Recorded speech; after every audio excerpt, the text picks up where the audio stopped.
Boa noite, turma. Vamos começar nossas videoaulas. Espero ajudar vocês na revisão de conteúdos e em breve nós iremos nos comunicar via chat para facilitar a questão do tirar dúvidas, etc. Então vamos falar de lógica. Então, iniciando, a lógica formal, também conhecida como lógica clássica de Aristóteles, é uma forma de pensar, de conhecer, de organizar o raciocínio, sem considerar o conteúdo. Ou seja, a lógica formal ignora o conteúdo de um argumento e se preocupa com a validade da argumentação. Então, com o passar dos exemplos, vocês vão entender um pouco melhor o que eu estou querendo falar com isso. A gente não vai focar na frase em si, a gente vai focar se ela é uma frase de sentido completo, se a gente pode extrair um valor dela, seja verdadeiro ou falso, né? Se tem um sujeito, se tem um predicado, se tem um verbo, se tem uma ação acontecendo nessa frase. Mas, assim, a frase em si, o conteúdo, não é do nosso interesse. O que vai nos preocupar agora é focar em a frase tem um sentido completo, sim ou não? Se sim, ela é uma proposição. Mas por que significa ter um sentido completo? Eu tenho que compreender a frase, ela tem que ter um sujeito, um predicado, um verbo, uma ação acontecendo, e eu poder extrair um valor verdade ou falsidade dessa sentença ou dessa proposição. Tá? Então, a lógica formal se divide em lógica proposicional ou cálculo sentencial, mas assim é mais conhecido como proposicional, tá? E lógica de predicado ou lógica de primeira ordem. Então, basicamente, a gente vai estudar tanto lógica proposicional quanto a lógica de predicados. Coloquei essas duas formas de chamar porque você pode se deparar no concurso público e que, para confundir o aluno, utiliza esse cálculo sentencial ou, preferencialmente, como lógica de primeira ordem, tá? Mas eles são mais conhecidos como lógica proposicional e lógica de predicados. Então, o que seria a lógica proposicional? Ela tem esse nome porque ela é representada, ela pode ser representada por proposições. O que seriam essas proposições, né? Que podem ser combinadas ou não com outras proposições por meio de conectivos lógicos e um sistema de regras. Bom, vamos por parte. Então, ela é chamada de lógica proposicional porque ela pode ser representada por proposições que podem ser combinadas ou não com outras proposições por meio de conectivos lógicos e um sistema de regras. Vamos ver isso com calma nos exemplos a seguir. Então, o que seria uma sentença? Né? É um conjunto de palavras ou símbolos que exprimem um pensamento. Deixa eu completar essa frase. É um conjunto de palavras ou símbolos que exprimem um pensamento de sentido completo, da qual eu posso extrair um valor verdade ou falsidade. Vamos ver mais ou menos o que é isso. Exemplos de sentenças, né? Maceió é a capital de Alagoas. É uma frase de sentido completo. Tem um sujeito, tem um predicado, tem um verbo, tem uma ação. E eu posso extrair um valor verdade ou falsidade dessa frase. Eu posso afirmar que Maceió é a capital de Alagoas? Posso. Então, ela é uma sentença, ela tem um sentido completo e eu posso extrair um valor verdade ou falsidade dessa frase. 3 mais 4 menor que 7. Bom, na matemática, eu saberia que 7 não é menor que 7. Quando é dada uma expressão por meio de símbolos e eu consigo compreender, eu posso extrair um valor verdade ou falsidade, também é considerado uma sentença ou uma proposição. Né? Carlos Drummond de Andrade era alagoano. Então, é uma frase de sentido completo do qual eu posso extrair o valor verdade ou falsidade dessa frase. Quando isso acontece, eu posso afirmar que é uma sentença lógica, é uma proposição. X menos 2 igual a 1. Opa!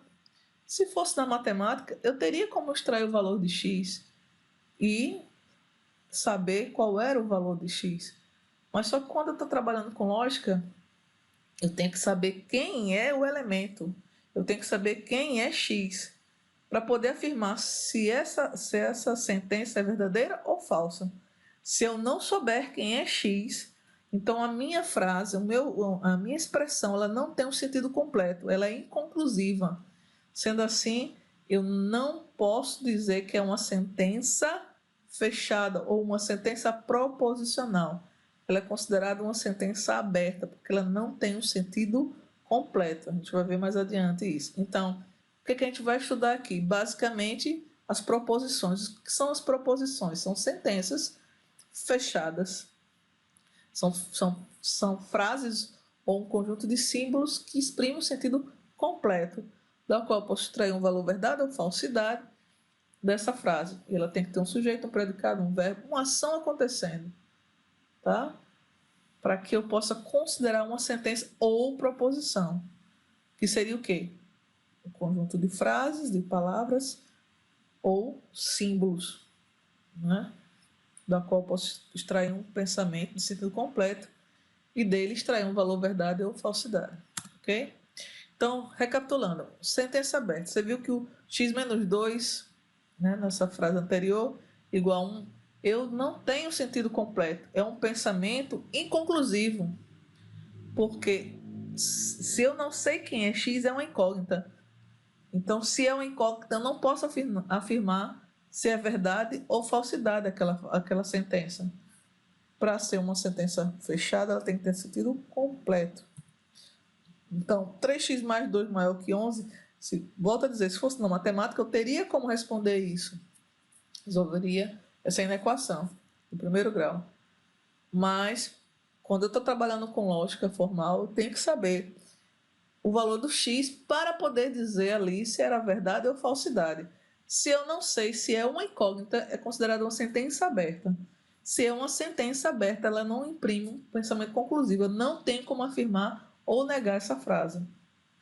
Ela é eficiente. Eu digo, quem é ela? Se eu não sei quem é o sujeito, eu não posso dizer se é uma verdade ou uma falsidade. Não sei quem é, não posso dizer se essa frase é verdadeira. X é Y e brasileiro.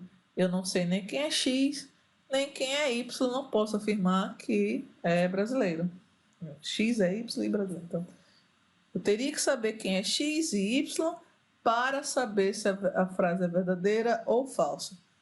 Por exemplo, se eu dissesse que o X representasse Roberto Carlos e o Y cantor, a frase ficaria Roberto Carlos é cantor e brasileiro. Aí, nessa frase, tem um sentido completo e tem um verbo, tem uma ação acontecendo, um sujeito predicado, e eu posso extrair um valor verdade ou falsidade. Roberto Carlos é, sim, cantor e é brasileiro. Então, é uma verdade que eu vou extrair dessa frase. Se por acaso o meu X não fosse Roberto Carlos, fosse Frank Sinatra e o Y continuasse sendo cantor. Frank Sinatra é cantor e brasileiro? Bom, a frase tem um sentido completo, porém ela é falsa, porque Frank Sinatra não é brasileiro. Ele é cantor, mas não é brasileiro. Então a frase seria falsa. Tá? Volto a dizer, se passasse a eu saber o valor de x e de y, não seria mais um valor, uma sentença aberta, ela seria uma sentença fechada ou proposição, porque eu sei exatamente quem é x e quem é y. Quando eu tenho uma incógnita, quando eu não sei quem é o sujeito, eu não posso extrair um valor verdade ou falsidade da minha frase. Logo, ela é uma sentença aberta. Todo nosso estudo vai se basear em sentença fechada ou proposição. Tá? Então, chama-se proposição todo conjunto de palavras ou símbolos que exprimem um pensamento de sentido completo. Toda frase que expressa um significado, um valor de juízo verdadeiro ou falso. Aí eu coloquei novamente outros exemplos. Maceió é a capital de Alagoas, é uma sentença, é uma proposição, uma sentença fechada ou proposição. Eu podia chamar apenas sentença, tá? Quando eu falar sentença, entenda que eu estou falando que é uma proposição. Entenda que é uma sentença fechada. Então, uma proposição, uma sentença fechada, é uma sentença. Porque ela exprime um sentido completo, tem um sujeito, tem um verbo, tem um predicado. E eu posso extrair um valor verdade ou falsidade dessa frase. O céu é verde. Bom, é uma frase de sentido completo. Eu consigo compreender e eu consigo extrair um valor verdade ou falsidade. Nesse caso, é falso. Seno de π sobre 2 igual a 1. Seria uma sentença fechada? Sim, por quê? Porque eu sei o valor de π, seja ele em graus ou em radianos. No caso, o π em graus seria 180 graus. 180 dividido por 2, 90. Seno de 90 é igual a 1. Então, é um conjunto de símbolos, sentido completo, do qual eu posso extrair uma verdade. Π é maior do que a raiz de 5. Quem é π? Em radianos é 3,14. Raiz de 5 vai dar 2 e 1 quebrado. Então, 3,14 é maior que 2 e 1 quebrado. Sendo assim, é uma expressão de sentido completo, do qual eu posso extrair uma verdade. Ok? Outros conceitos que são importantes, tá? Para que um raciocínio seja considerado lógico, ela precisa atender a 3 princípios, que é o da identidade, o do terceiro excluído e o da não contradição. Tá? Então, para o nosso estudo aqui da lógica matemática, a gente vai se concentrar essencialmente nos 2 últimos princípios, que seria o terceiro excluído e da não contradição, ok? E o que seria esse princípio, no caso, esse primeiro que eu falei, o da identidade? Ele reflete a veracidade das ideias, ou seja, ele é aquilo que é. Tipo, um controle remoto é um controle remoto, ele nunca vai ser um mouse. Uma cadeira é uma cadeira, um livro é um livro, eu sou eu. A vida é a vida, entendeu? Nós somos únicos, não é? Um outro exemplo que de repente poderia a pessoa questionar e um óvulo fecundado no futuro não seria um ser humano? Bom, beleza, o óvulo foi fecundado, mas nada implica em dizer que ele vai se transformar no ser humano, porque nesse processo ele pode ser abortado, pode acontecer algum problema, entendeu? Então, assim, por exemplo, o ovo não se transforma na galinha. O ovo é o ovo, a galinha é a galinha. Então, o ovo tem as características de ser o ovo. A galinha tem as características de ser uma galinha. E uma coisa não tem nada a ver com a outra. Então, o princípio da identidade é você ser aquilo que você é. Né? A cadeira é uma cadeira, a cadeira nunca vai ser uma mesa. O controle remoto nunca vai ser um mouse. Então, as coisas não podem se transfigurar em outras. Ok? É aquilo que é. Tranquilo? Vamos ver mais adiante. Princípio da não contradição. Bom, o princípio da não contradição, uma proposição não pode ser verdadeira e falsa ao mesmo tempo. Beleza. Como assim? Se eu tivesse, porque eu não tenho um exemplo de uma bola aqui, né? Mas se tivesse uma bola de tênis de mesa, uma bola de tênis de quadra, né? Então, eu não poderia jogar com a bola de tênis de mesa, jogar uma bola de tênis de quadra, né? Fazendo essa comparação meio que absurda. Da mesma forma, Alain é baiano e pernambucano ao mesmo tempo. Quer dizer, essa frase ela não pode ser verdadeira e falsa ao mesmo tempo. Ou Alain é baiano ou ele é pernambucano. Entendeu? Então, assim, quando uma frase eu não posso exprimir verdade e falsidade ao mesmo tempo, é uma regra, né? O princípio da não contradição. Ou é verdadeiro ou é falso. Verdadeiro e falso ao mesmo tempo não pode ocorrer. Tá? O princípio do terceiro excluído é muito parecido, e às vezes confundo, com o da não contradição. Mas vamos lá, terceiro excluído, vamos pensar logo assim. Terceiro elemento não entra, né? Toda proposição ou é verdadeira ou é falsa. Não existe uma terceira opção. Seria essa regra do terceiro excluído. Não existe um talvez, um porém, entendeu? Ou é verdadeiro ou é falso. Não tem outra opção, né? Seria praticamente isso. Então, por virtude desse princípio, diz que a lógica matemática é uma lógica bivalente. Assim, as proposições são expressões a respeito das quais tem sentido dizer que são verdadeiras ou falsas. Basicamente isso. A gente vai trabalhar toda essa lógica em cima disso. Tá? Aí aqui trouxe mais outros exemplos. 3 mais 8 é igual a 11 é uma expressão de sentido completo e eu posso extrair um valor verdade ou falsidade. Nesse caso seria verdade. O céu é verde é uma expressão de sentido completo do qual eu posso extrair uma verdade ou falsidade. É falso. Seno de π sobre 2 igual a 1 é uma expressão matemática do qual tem sentido completo porque eu sei qual é o valor de π, nesse caso é 180. 180 dividido por 2 é 90, 190 é igual a 1, então posso dizer que é verdade. E ali π maior que raiz de 5, 3,14 é maior que raiz de 5 seria 2 alguma coisa. Então é verdade, tá certo? Não existe uma terceira opção, ou é verdadeiro ou falso. Acabou aí. Vamos para o exercício. Prefeitura de Novo Gama, Goiás. Acerca dos princípios do raciocínio lógico, analise as seguintes afirmativas. O princípio da identidade indica que uma proposição verdadeira é verdadeira e que uma proposição falsa é falsa. O que foi que a gente viu no princípio da identidade? A veracidade das ideias. Eu sou aquilo que sou, né? A cadeira é uma cadeira. O mouse é um mouse, o controle remoto é um controle remoto. Então, uma proposição verdadeira é verdadeira e uma proposição falsa é falsa. Não vai poder mudar essa realidade. Então, esse primeiro item está correto. O princípio da não contradição indica que nenhuma proposição poderá ser verdadeira e falsa ao mesmo tempo? É isso aí. O princípio da não contradição fala isso. Nenhuma proposição pode ser verdadeira e falsa ao mesmo tempo. E o terceiro excluído indica que uma proposição poderá assumir um terceiro valor lógico? De jeito nenhum.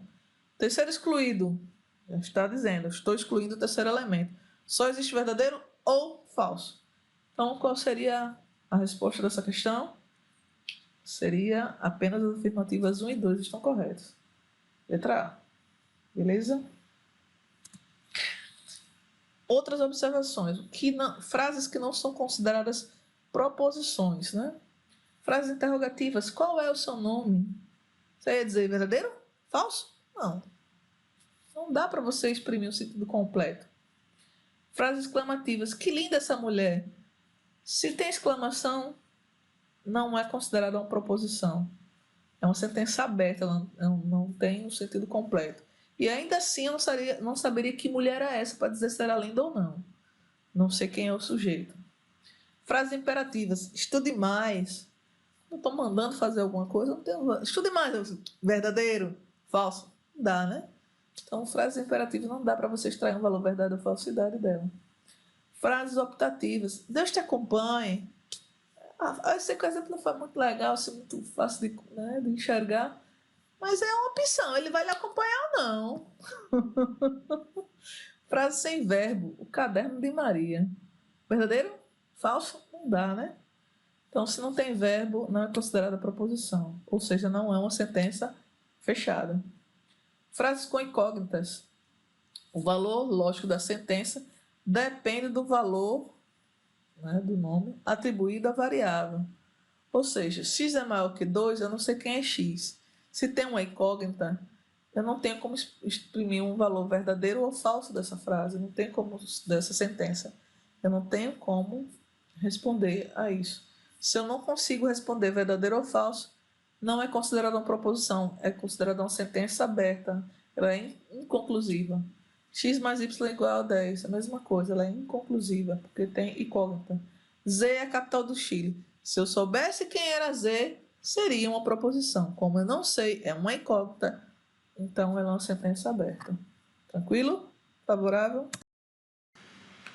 Então, nessa questão, nós temos essa tabela, na qual a gente vai avaliar item por item quais dessas sentenças são proposições e qual dessas proposições possuem valor verdade ou falso, certo?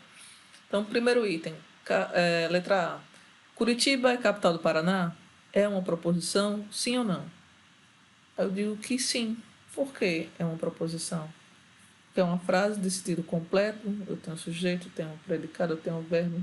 Eu consigo extrair um valor verdade ou um valor falsidade dessa frase. Então, sim, ela é uma proposição e essa frase é verdadeira. Belo Horizonte é a capital do Pará? É uma frase de sentido completo do qual posso extrair um sentido verdadeiro ou falso. Então, sim, é uma proposição. Porém, BH não é capital do Pará. Por que tem esse V e V, V e F? Esse V, abre parênteses, fecha parênteses, é chamado de valor verdade. Então, eu estou dizendo que a primeira resposta ela é uma proposição sim, e o valor verdade é verdadeiro. Na letra B é uma proposição sim, e o valor verdade é falso. Ok? Então, é só uma forma diferente de trabalhar. 2 mais 3 igual a 5 é uma proposição? Sim, porque o que seria uma proposição? Um conjunto de palavras ou de símbolos que expressam um pensamento completo e da qual eu posso extrair um valor verdade ou falsidade. Então, 2 mais 3 são um conjunto de símbolos, é igual a 5. Eu consigo compreender, sim. Consigo extrair um valor verdade ou falsidade, sim. Então, 2 mais 3 igual a 5 é uma proposição e é verdadeira. Tá? 5 mais 7 igual a 10. É uma proposição, porém, o valor verdade é falso. X mais 2 igual a 11. Bom, nesse caso específico, eu não sei quem é X. Se eu não sei quem é X, é uma incógnita. Se é uma incógnita, é uma sentença aberta, porque ela é inconclusiva. Eu não consigo extrair um valor verdade ou falsa dessa proposição. Então, nesse caso, ela não é considerada uma proposição. Sendo assim, eu não tenho como extrair um valor verdade ou falso dessa sentença. Letra F. Responda essa questão. Ela também não é uma proposição, porque é uma frase imperativa. Sendo assim, se não é proposição, eu também não tenho como extrair um valor verdade ou falso dessa sentença. Próxima questão. Sabe-se que sentenças são orações com sujeito e predicado. Na relação seguinte, há expressões e sentenças. Então, qual é o objetivo dessa questão? Eu vou ler essas 6 frases e, em relação a elas, eu preciso informar quais delas são consideradas sentenças. Quando eu falar apenas sentenças, significa sentença fechada, ou seja, de sentido completo. Então, qual dessas 6 eu posso afirmar que tem um sentido completo, ou seja, é uma proposição ou uma sentença fechada? Primeiro item. 3 mais 9 é igual a 12. Eu entendi a frase? Sim. Tem sujeito? Tem predicado? Tem verbo? Posso extrair um valor verdade ou falsidade? Posso. Então, ele é uma proposição, ou seja, ele é uma sentença fechada. Então, o primeiro está correto. Pelé é brasileiro. Bom, eu sei quem é o sujeito, tem verbo, está acontecendo uma ação. Eu compreendi a frase e posso extrair um valor verdade ou falsidade dela. Sendo assim, ele também é uma sentença, é uma proposição. O jogador de futebol. Primeiro, eu não sei quem é o sujeito. Segundo, não tem uma ação acontecendo aí, não tem um verbo nessa frase. Então, essa frase, ela não é uma sentença. 4. A idade de Maria. A idade de Maria. Aí eu vou dizer verdadeiro? Falso? Eu não tenho como extrair um valor verdade ou falsidade dessa frase. Ela não tem um verbo, não tem uma ação acontecendo. Eu não tenho como afirmar que é verdadeiro ou falso. Logo, ela também não é uma sentença. A metade de um número. Primeiro, que eu não sei qual é o número. Segundo, não tem verbo. Não está acontecendo uma ação. Não tem como extrair um valor verdade ou falsidade dessa frase. Então, também está incorreto. O triplo de 15 é maior do que 10. Bom, entendi a frase, sentido completo. Eu posso extrair valor verdadeiro ou falso? Sim, então ela é uma sentença. é uma sentença fechada, é uma proposição lógica. Então, qual é a resposta correta? Quais são dessas frases consideradas proposições? A primeira, a segunda e a sexta, que é a letra A.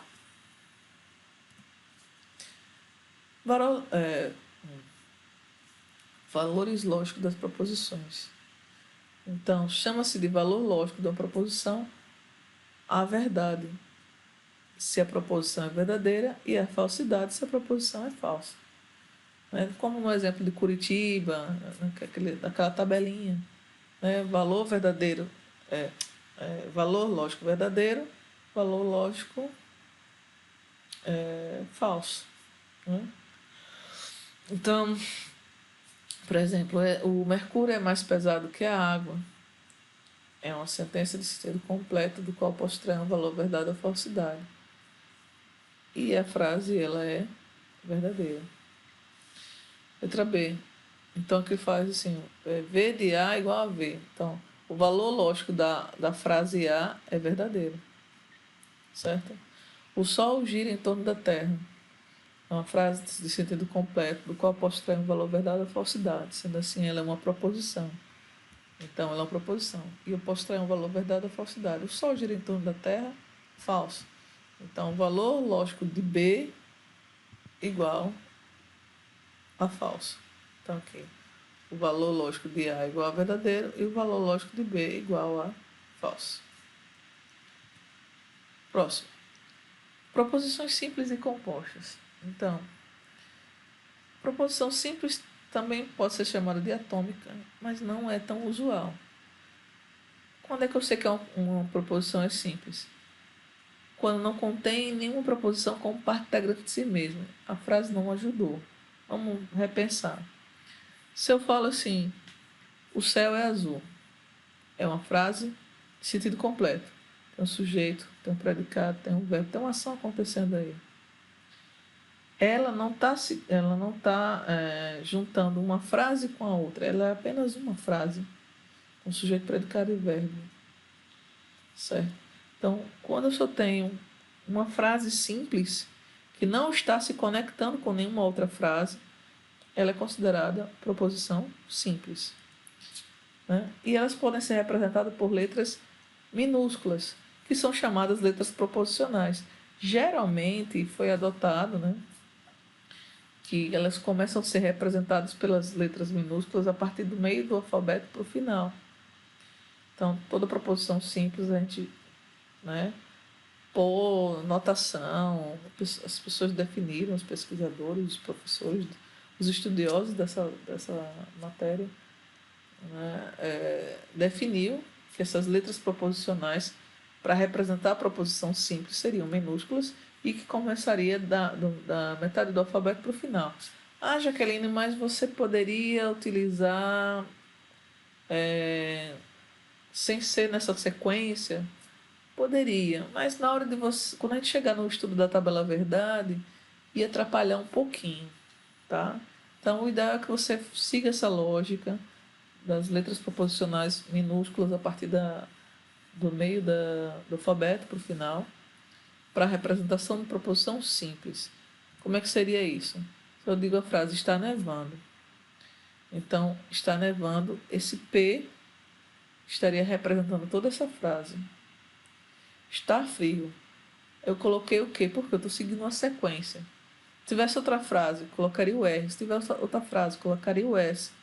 E assim ia. Tá? Nada impede que você comece com a letra do início do alfabeto. Mas, para a gente se acostumar, né, padronizar a forma da gente construir essas sentenças, seria interessante seguir essa lógica que eu estou colocando aqui. Proposição composta ou molecular. Não é usual chamar molecular. Na simples, não é usual chamar de atômica. Porque atômica lembra átomo, uma única unidade. Molécula lembra as moléculas, né? Então, proposição composta é formada por uma combinação de duas ou mais proposições simples. Imagine você juntar duas ou mais frases, dois ou mais cálculos matemáticos, né? Símbolos matemáticos. Então, proposição composta seria isso. ela é representada também por letras proposicionais, porém, letras maiúsculas e do início do alfabeto, tá? Então, por padrão eu adoto isso, né? Eu sigo esse padrão mesmo na hora de montar as minhas sentenças, na hora de formalizar as minhas sentenças, tá? Então, botei 3 exemplos. Está frio ou está nevando. Você vê que eu botei em destaque o ou. O ou seria o quê? Um conectivo lógico, né? Até sugestivo, porque ele está conectando a primeira frase com a segunda frase. Ele está conectando duas sentenças simples transformando uma numa sentença composta, tá? Então, esse elo de ligação é chamado de conectivo lógico, que nesse caso seria o ou. E você vê que são sentenças simples, mas a partir do momento que eu unifiquei elas com o conectivo lógico, passou a ser uma sentença composta. Esse azão está representando toda essa frase. Bezão, Carlos é careca e Pedro é estudante. Então, o meu elo de ligação aqui é o i. Tá? Então, aqui é chamado de conectivo lógico. Eu estou unindo a frase Carlos é careca, que seria uma sentença simples, com outra sentença simples, Pedro é estudante. Quando eu juntei as duas sentenças simples com esse conectivo lógico, passou a ser uma sentença composta, representada pelo Bezão. Cezão, se Carlos é careca, então é infeliz. Você vê que aqui foi um pouco diferente. Aqui o meu elo de ligação, ele começou antes da frase e no meio da frase. Esse é o conectivo lógico chamado condicional. Se acontecer alguma coisa, então acontecerá outra como consequência. Certo? Então a gente utiliza essa formação aqui, se, então. Vai ter frases que não vai ter o se, vai ter só o então. Vai ter frases que vai ter só o se, no lugar do então vai ter uma vírgula. A gente vai ver com mais calma adiante, né? Com os exemplos a seguir, tá? Então, para se formar as sentenças compostas, será necessário utilizar os conectivos lógicos, ok? Isso é tema para nosso próximo vídeo. Até a próxima.